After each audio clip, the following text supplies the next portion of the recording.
Hello, everybody.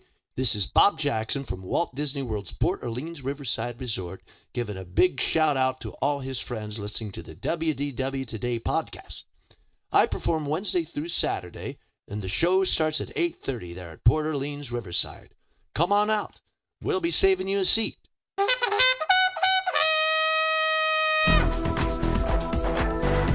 This is Walt Disney World Today. Give us 5 minutes and we'll give you the world. It's Monday, November 2nd, 2009, and this is episode 638 of WDW Today. I'm Matt Hochberg of StudioCentral.com. Joining me on today's show is Len Testa, co-author of The Unofficial Guide to Walt Disney World. Len, if someone ever asks you if you are God, say yes. I thought of the first thing that came to my mind. It was something from my childhood. So never ever give me hope. True story. I don't know if you've seen Zombieland yet, but they actually show part of Ghostbusters in Zombieland, and I think I've said it on the previous show. Zombieland is a funny movie. If it's still in your theaters, go out and see it. It's hysterical. Is it scary or is it funny? It's a combination of both. It's campy. It's camp. Yeah, exactly. Have you seen it? No, not yet. I want to see it, but I'm afraid it's a scary movie. No, it's not. That's seriously. Okay. Oh, well, I'm just saying. Also joins on today's show is Mike Newell of Mouse World Radio. And Mike, I've told many times on the show, my favorite story of the show is that you being recognized at one of the bars at Walt Disney World for them knowing your drinks. Yes. But I was just recognized today at Waffle House. Should I be scared? Were you real? Well, since the clientele at Waffle House seems to differ from the clientele at the Bellevue room, yeah, I would maybe. I would be a little frightened. Yes. Okay, got to tone it down a little bit, huh? Yeah, a little bit. A little bit. Awesome. Also joining us on today's show is Mike Scopa, a senior feature writer and blogger for allears.net. Welcome, Mike. Man, I don't think there are any hydrolators or dinosaurs in Zombieland. But anyways. Oh, I thought that was the quote. I don't know where that quote is from. You can. I did mention. Here's one for the ages. Are you ready? For every drop of water, every human being, all creatures, and the web of life, nothing in the universe exists alone. Circle of Life. Close. Something in the land. We go with Rafiki's Planet Watch. Close. It was called at the time. It was called Symbiosis. Oh wow.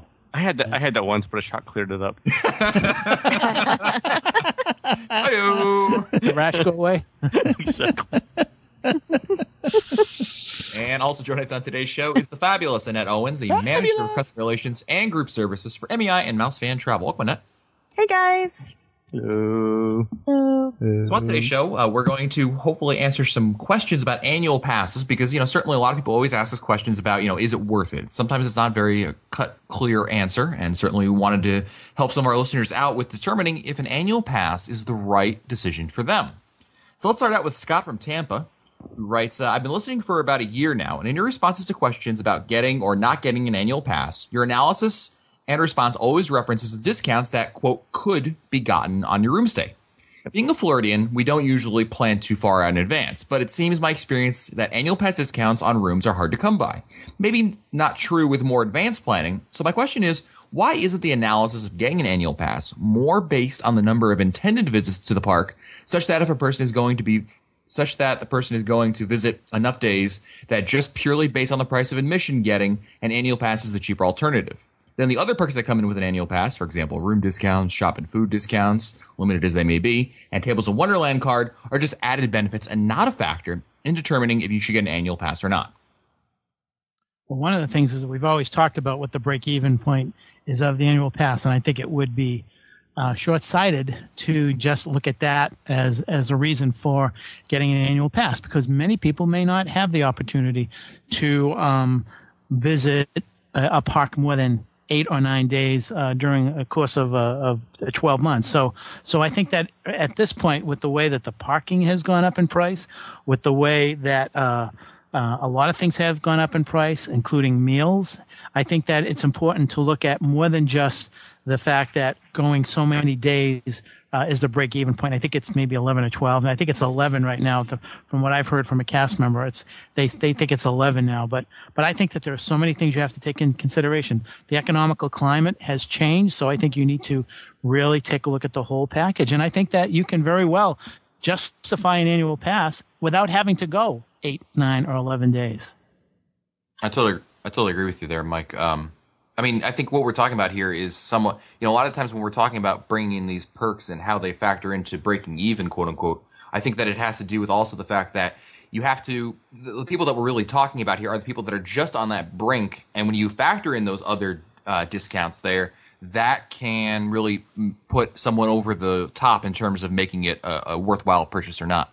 Yeah, so let's talk about that. So definitely the parking discount, so parking is now $14 a day, right? Yeah. Right. So if you're staying off-site, an annual pass is something you want to consider if you're staying a week or more, because at $14 a day, that's $100 right there. Yeah. So even as low as 7 days, $100 starts to come in play. Here's the one thing though, and dining is also important, right? 10-20% off, depending on where you're going for certain kinds of meals. Again, adds a few bucks to the coffers. Right.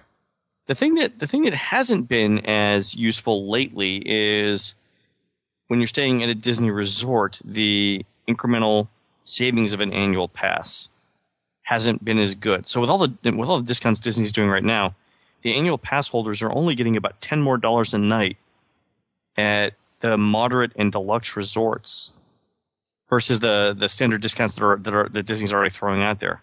So, and not that $10 isn't a lot over a week; it's another $70. But that's less than the discount you get if you're staying off-site and you get free parking. Right. Well, look at the discounts Disney's been offering in as an alternative. Really, is they've been offering free dining and buy 4 get 3 free. Those are all packaged around you paying rack rates and getting tickets with it also. So they've definitely, you're right, Len. The discounts that Disney's been offering lately have not been really haven't taken annual pass into consideration much at all. Right. So the discounts Disney's offering are essentially they're offering annual pass holder rates to non-annual pass holders. I mean, give or take, right? Give or take the $10. But here's the interesting thing, though. So if you're staying a week off-site, getting an annual pass saves you $14 a day. If you're staying a week on-site, an annual pass saves you $4 less per day, or $10. Huh. Does that make any sense? You bring up a good point yet again, Len. So anyway, Matt, I was saying one of the big advantages of an annual pass right now is that you can get them for 15 months instead of 12. It's a special deal that Disney's doing. Right. And that allows you to go twice during summer vacation or twice during spring break or twice during Christmas break, even if the dates move around a little bit. Yeah, it's a tremendous value for someone who's looking to get an annual pass or even renew theirs. So yeah, so I think so. I think that's fabulous. Yeah. Let's move on to the next question. It's from Michael Ruth of Schenectady, New York. Oh my goodness. That's a good question, I think, for Newell or Annette. They may know the answer to this one. In 2012, I'm planning a 3-week trip to the world to experience Universal's Harry Potter, since it should be fully completed by then, one hopes. If I purchase a DVC discounted annual pass voucher, do they have an expiration date? A voucher. A voucher. So if you guys use your Disney Vacation Club discount on your annual passes, can you buy one today with the knowing that, so you can lock in the price and then, but not activate it until... I don't know for sure, though. I don't know for sure. Yeah, I don't. Yeah. I usually just buy it right out. I don't even... I was under the impression that regular annual, like if I bought my annual pass voucher, it's, indefinite, so to speak, in terms of the, I could buy it today. Dude, who is breathing? My God, you sound like the steam setting on my iron. What is that? What the hell are you doing?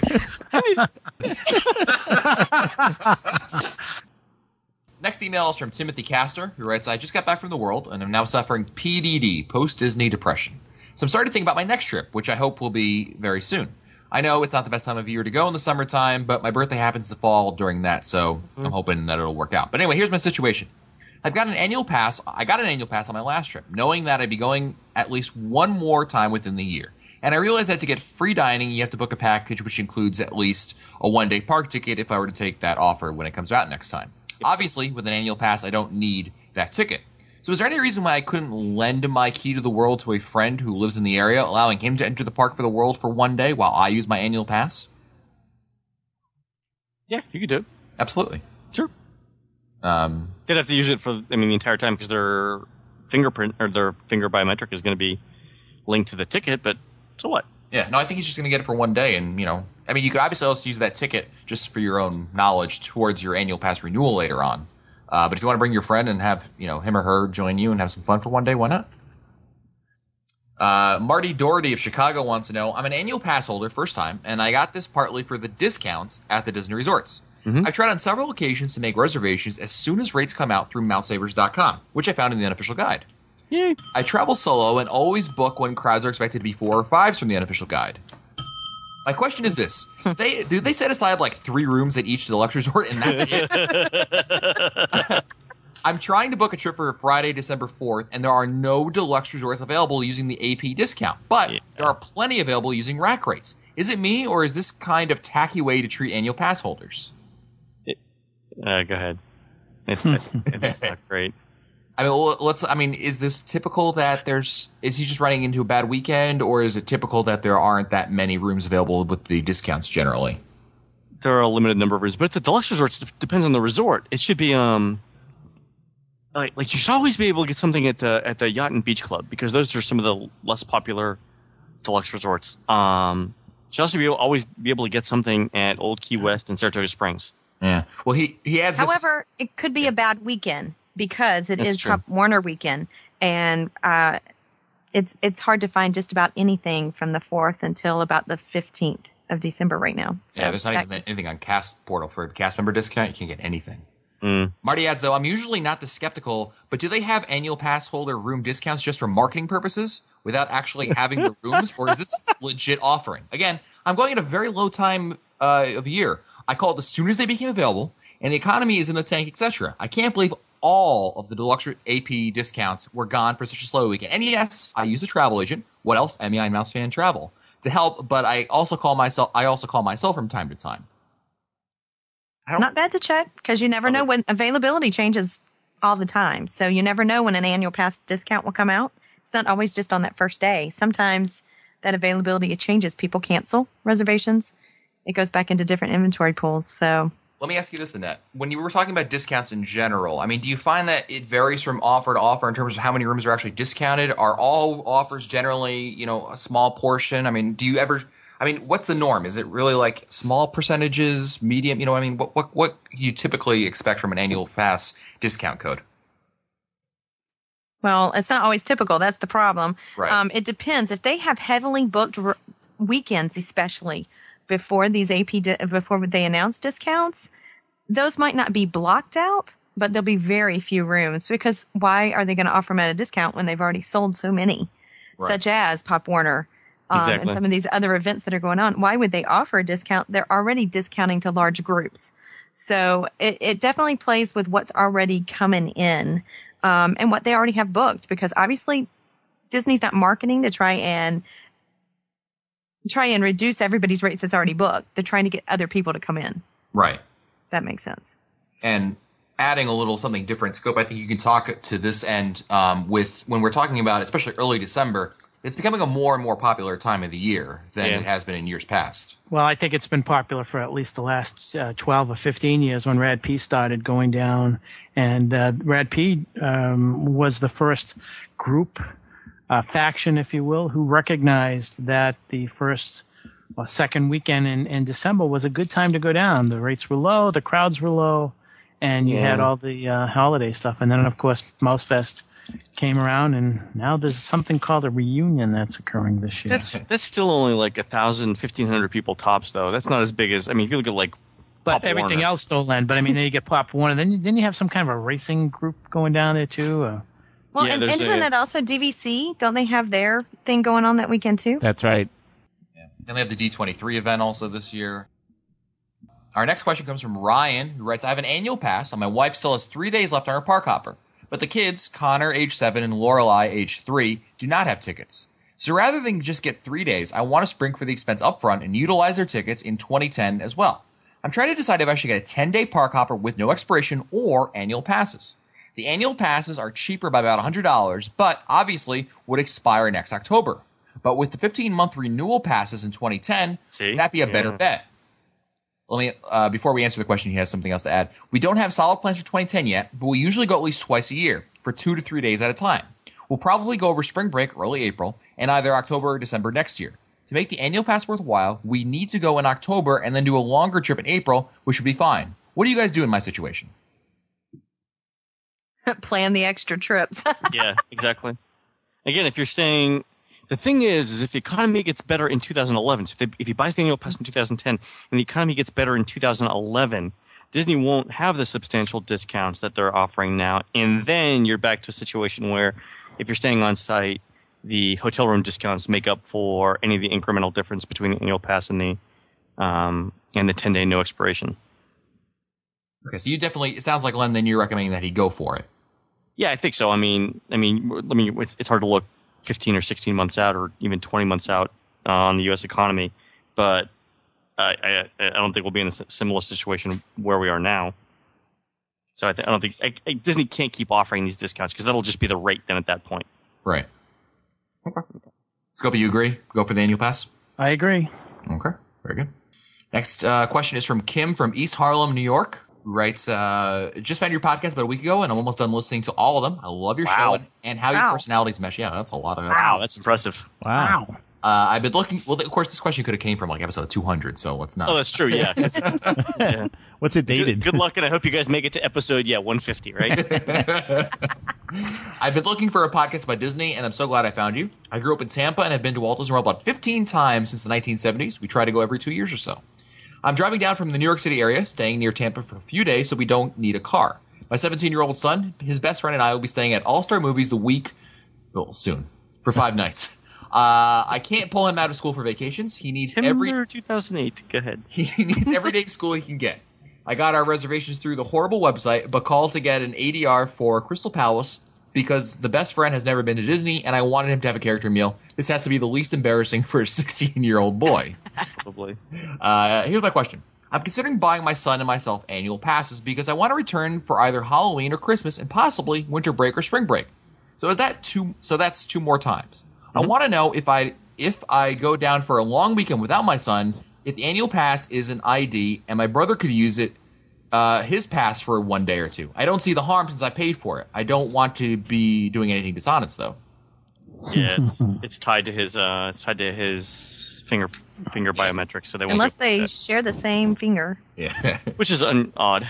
Yeah. No, so in other words, you wouldn't be able to use your son's pass for your brother wouldn't be able to use your son's pass. So are you guys saying that if I went down there and one day I wanted to check out the biometrics and I said to my traveling partner, hey, let me use your annual pass and you can use mine, you're saying that I would not be able to get into the parks?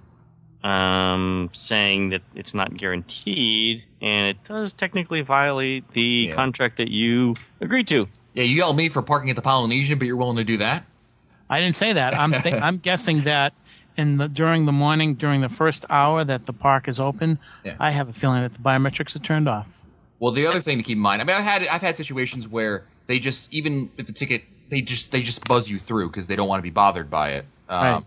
I mean, in all honesty, probably it could work, but like Len said, it's against the contract. And theoretically, if you're busted or whatever, I mean, they could totally void the whole ticket. Oh yeah. So why even try it? It's an embarrassing conversation to have. Yeah. I've definitely been caught and it wasn't caught, but I had cut my finger. And really? yeah, I cut my finger. I had a Band-Aid, and they were like, "You got to take the Band-Aid off. That's the only way we're gonna know." And I'm like, "I got a cut." And so you're gonna put a nasty exposed cut on the biometric reader. Does no one think when they ask you to do these things? That's a good point. But I had to go over. I mean, it was an ordeal just to go, look, it's a cut. Here's my ID. I had to prove who I was with my. It really was. So you never know who's gonna be working the game. Oh, that's just nasty. Blood on the scanner. No, they didn't make me do it. On the scanner. Thank you. Took a little while, but I got it. Thank you. Oh man. Well, I think that is going to be it for this show. So we want to thank everyone who sent in their questions, and of course, well, if you send in your questions, you're more than welcome to, but they'll be answered in the usual time frame that it takes us to do it. Which, of course, next year. Next year. But that's it for us today. You want to find our older episodes, read our show notes, or send us your comments. Visit the WDW Today website at wdwtoday.com. For Len Testa, Mike Scopa, Mike Newell, and the fabulous Annette Owens, I'm Matt Hochberg. We'll see you on the next show. Stupid Judy, stupid energy. This has been a production of Mouse World Radio.